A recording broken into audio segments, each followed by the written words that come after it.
Hello friends, आप सभी का स्वागत है मेरे इस चैनल में जिसका नाम है वेल लाइक हेल्थ। और सभी को मेरा प्यार भरा नमस्कार। और जो मुझसे सीनियर व्यक्ति इस चैनल को देख रहे हैं सभी को मेरा प्रणाम। और अगर आप नए हैं तो प्लीज़ चैनल को सब्सक्राइब करें और मेरे वीडियोस को लाइक करें और कमेंट भी कर सकते हैं आप मुझे। तो फ्रेंड्स, मैं आपको बताना चाहूँगा अपनी इस चैनल में जो मैं वीडियोस लाऊंगा, ये वीडियोस उन घटनाओं पे आधारित होंगी जो घटनाएं किसी ना किसी के व्यक्ति के साथ घटी हुई हैं और उसके खुद के जीवन में। तो ऐसे ही बहुत सारे भूतियाई घटनाएं हैं, भूतियाई किस्से हैं, तो जिनके बारे में हम बात करेंगे अपने इसी चैनल में। अपनी सारी वीडियोस मेरी इसी टॉपिक के ऊपर होंगी। और अगर आपको भूतिया कहानियाँ, घोस्ट स्टोरीज पसंद हैं तो प्लीज़ चैनल को सब्सक्राइब करें और बने रहें मेरे साथ। तो फ्रेंड्स, आज मैं आपको एक गांव के भूतिया जंगली रास्ते की कहानी बताने जा रहा हूँ। उस रास्ते में बहुत कम लोग चला करते हैं और वो जो रास्ता है फ्रेंड्स, उस रास्ते में सुनसान रास्ता है वो, बिल्कुल लोग जाने से डरते हैं वहाँ। और बहुत कम रात के समय में, अंधेरे के समय में कोई नहीं जाता है वहाँ, या कभी जाएगा कोई तो जब उसके साथ कुछ और लोग होंगे, उसका पूरा ग्रुप होगा, तब वो जाएगा वहाँ के रास्ते।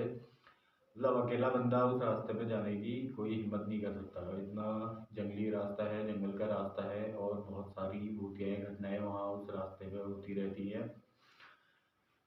तो एक बार की बात है फ्रेंड्स, एक नाम था उस लड़के का संतोष। तो वो लड़का जो था मजदूरी का काम करता था, इधर उधर अपना जहाँ भी उसे पैसे कमाने के लिए मिलता था तो वहीं काम करने जाता था। बड़ा ही अच्छा लड़का था। तो कभी कभी क्या होता था, जब वो काम करते थे तो कभी काम ज़्यादा हो जाता था, जिस वजह से क्या है उन्हें घर आने में समय लग जाता था। काम से ही वो 7-8 बजे निकलते थे, फिर शहर से जंगल पहुंचने तक का रास्ता ही लगभग 1 घंटे का होता था।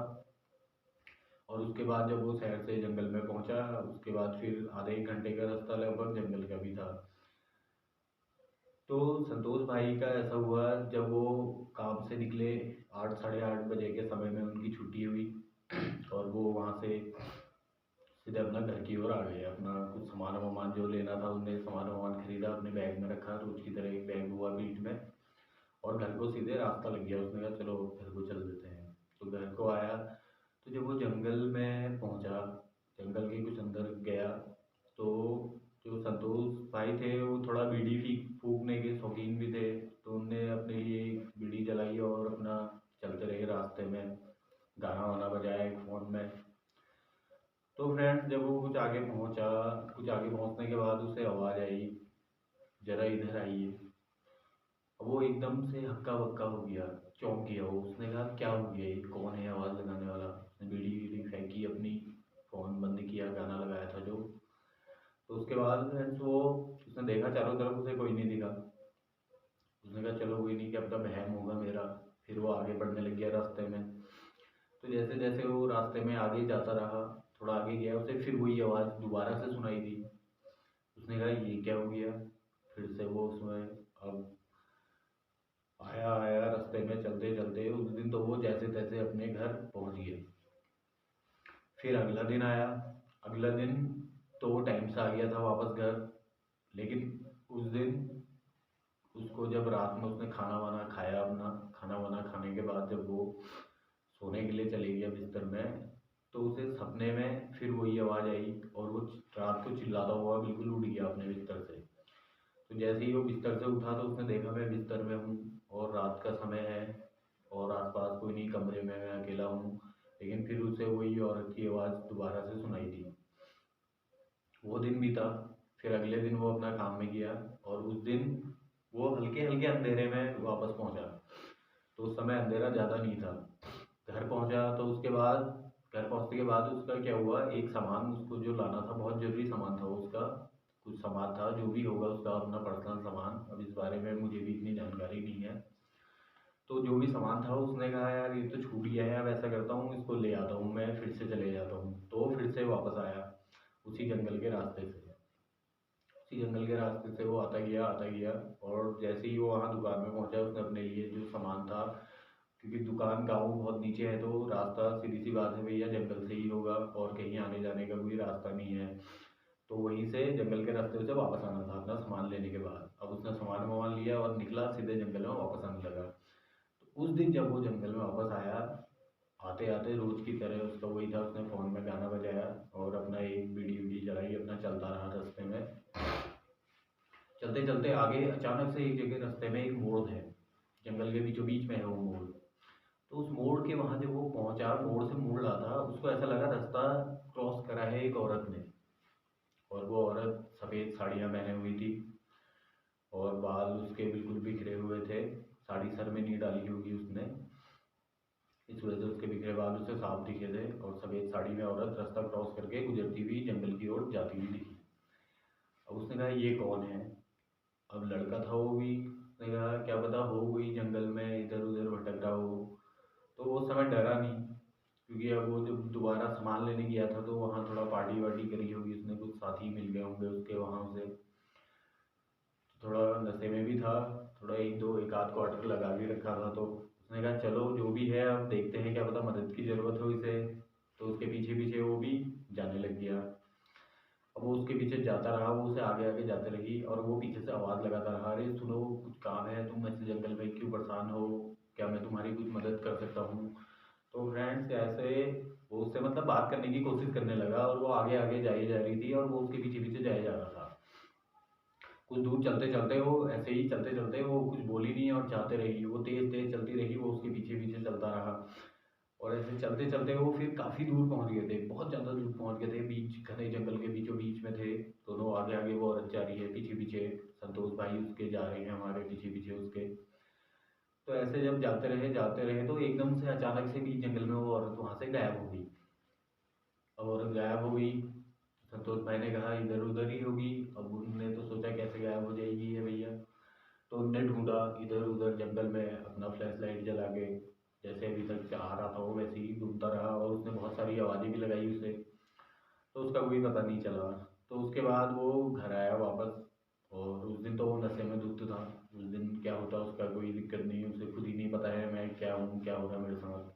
तो घर आया फ्रेंड्स, वो घर आने के बाद नॉर्मल सी बात है, खाना वाना खाया उसने अपना, सो गया बिल्कुल मस्त होके। तो उसके बाद अगला दिन आया, अगले दिन फिर जब अगले दिन आया उस दिन तो उसके साथ कोई घटना नहीं हुई, नॉर्मल रहा उसका पूरा दिन, मस्त था अपना पूरा दिन भर आराम से।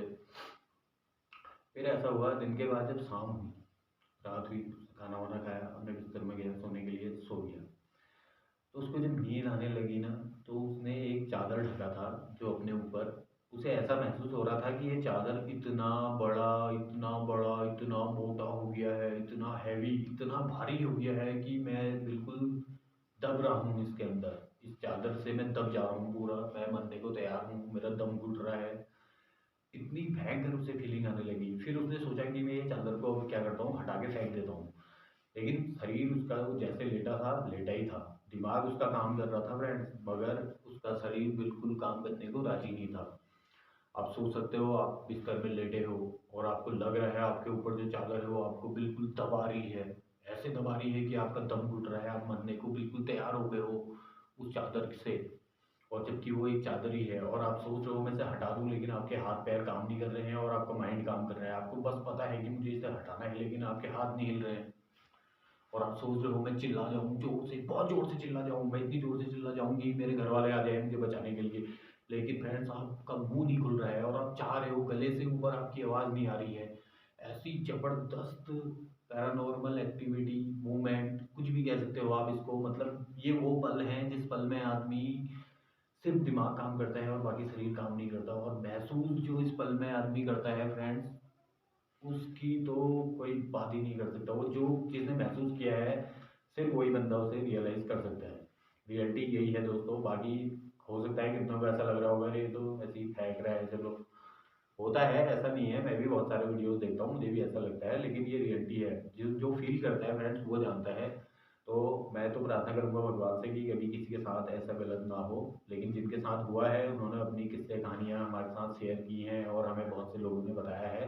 तो उसी आधार पे मैं भी ये कहानी सुना रहा हूँ। तो उसके बाद की बात बताता हूँ मैं आपको। फिर संतोष भाई के साथ ऐसा हुआ, उन्होंने कहा यार बहुत दिक्कत आई, वो रात बहुत दिक्कत से गुजरी। और अगले दिन से क्या हुआ, उन्हें भूख लगना कम हो गया। तो फ्रेंड्स, भूख लगना कम हो गया तो तुम्हें सीधी सी बात पता है यार, अगर कोई आदमी को भूख लगना कम हो जाए, खाना खाना कम कर दे वो व्यक्ति तो उसके बाद उसकी हेल्थ गिरते जानी है। तो उनके साथ फिर ऐसी सीन बना रहा, तो वो कुछ कमज़ोर हो गए और 1-2 महीने का समय ऐसे ही बीता। और 1-2 महीने बाद किसी व्यक्ति ने उनसे कहा, एक बार कहीं झाड़ फूँक करवा लो, इसको दिखा लो अपने लड़के को। उसके पिताजी से बोला किसी ने, तो कोई व्यक्ति गाँव के थे, उन्होंने कहा दिखा लो, पूजा वूजा करवा लो, जैसा भी होता है। तो फिर एक व्यक्ति को बुलाया उन्होंने, जो जानकार व्यक्ति था, जो ये भूत वूत भगाता था या किसी को छल लग जाए। अब हम तो पहाड़ में रहने वाले हुए, हमारे वहाँ तो इसे छल बोलते हैं, छल लग गया, भूत लग गया या झसक गया तो डर गया है।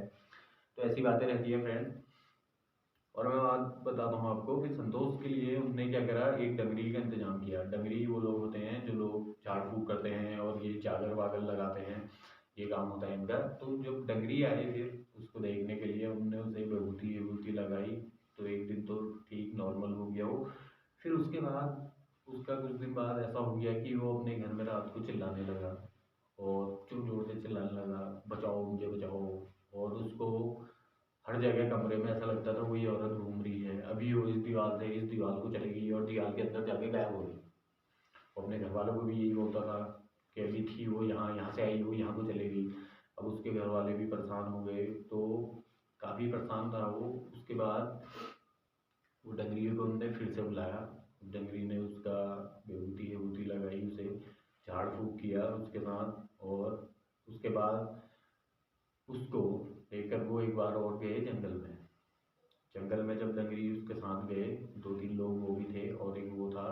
तो वहाँ पे उन्होंने पूजा करी और पूजा करने के बाद उन्होंने जो भी करते हैं वो, एक काले रंग का मुर्गा वहाँ पर उसकी बलि देनी पड़ती है दोस्तों।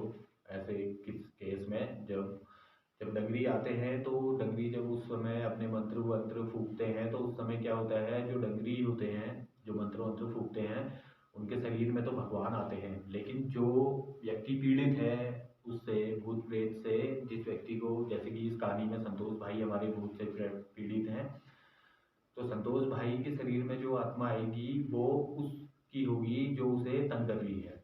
तो डगरी से जब सवाल पूछते हैं तो वो व्यक्ति जवाब देता है। हमें लगता है कि संतोष भाई बोल रहे हैं, लेकिन शरीर से संतोष भाई हैं वो, मगर आवाज़ से उनके अंदर जो आत्मा है, जो रूह है, जो छल भूत उन्हें लगा है, जो भी कह सकते हो आप, वो सब उसे बात करता है।